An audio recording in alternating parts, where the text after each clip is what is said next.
అది ఏంటి అనేటువంటిది ప్రభుత్వము అది వెంటనే మాకు తెలియపరచాలని నేను మనవి చేస్తూ ఉన్నాను.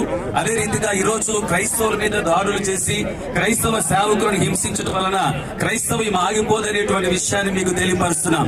పరిశుద్ధ గ్రంథంలో ఒకానొక దినాన మరి ఫరో అనేటువంటి ఆయన క్రైస్తవులను హింసించడానికి సిద్ధపడినప్పుడు అక్కడ ఒక మాట చెప్పబడి ఉంది, వారు శ్రమ పెట్టిన కొలది బహు విస్తారముగా ప్రబలిరి అని. ఈ రోజు భారతదేశంలో ఆంధ్రప్రదేశంలో క్రైస్తవుల మీద ఎన్ని దాడులు జరిగినా క్రైస్తవ్యము విస్తారముగా ప్రబలుతుందే కానీ అది తరిగిపోదు అనేటువంటి సత్యాన్ని జ్ఞాపకం చేస్తూ ఈ రోజు క్రైస్తవ సమాజము పక్షముగా కాకినాడ పట్టణంలో ఉన్నటువంటి క్రైస్తవుల పక్షముగాను ఆంధ్రవాంచరిక లూథరన్ సంఘ పక్షముగా ఈ రోజు ప్రభుత్వము ఈ యొక్క మరణం వెనుక ఉండేటువంటి సత్యాన్ని ప్రజలకు తెలియపరచాలని, అదే రీతిగా క్రైస్తవుల మీద ఏ విధమైనటువంటి అరాచకాలు జరగకుండా తగు చర్యలు తీసుకోవాలని క్రైస్తవ సమాజం తరపున మీకు మనవి చేస్తున్నాను.